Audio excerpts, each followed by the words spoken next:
Serhan Afacan. He is a professor at Istanbul Medeniyet University, and his work focuses on Iranian politics, history, and society. He joins me now live from Ankara. And Serhan, Rouhani is the winner, according to state TV, but how easy do you think it will be for him to work on things like the economy and carry out these reforms that he promised in his first term? Hello, good afternoon, first of all. According to the latest news from Iran, Rouhani got about 58% of the votes. And now he is re-elected as the president of the country.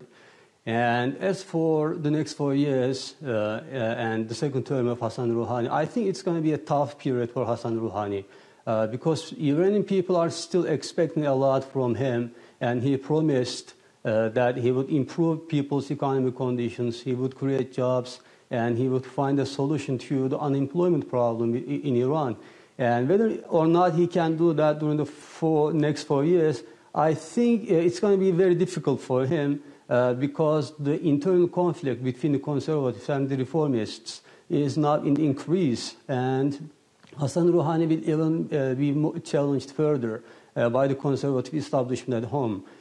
But I think he is very much determined to challenge the established regime in Iran and to for example, to improve relations with the West and maybe even the regional powers. But as I said again, let me repeat again, that it's going to be a very tough, difficult 4 years for Hassan Rouhani.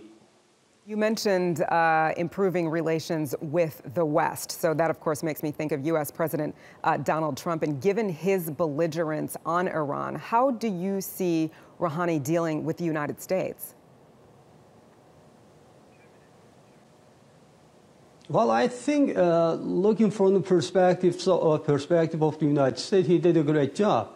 When he came to power for the first time in 2013, he said, I'm going to find a solution over this nuclear crisis because the nuclear crisis brought about a very heavy cost for the Iranian economy. And he did so when the deal was signed in 2015.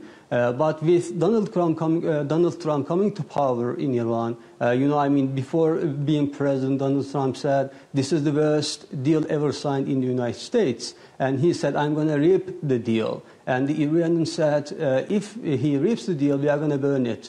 And now I don't think Donald Trump is going to rip the deal, or I don't think Iranians will ever going to burn the deal.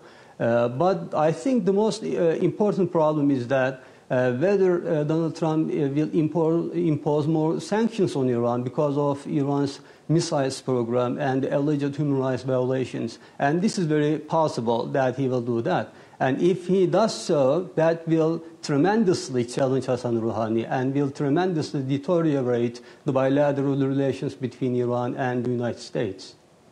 So what about Rouhani's predicted win and its impact on the establishment? Where does this leave the supreme leader in Iran?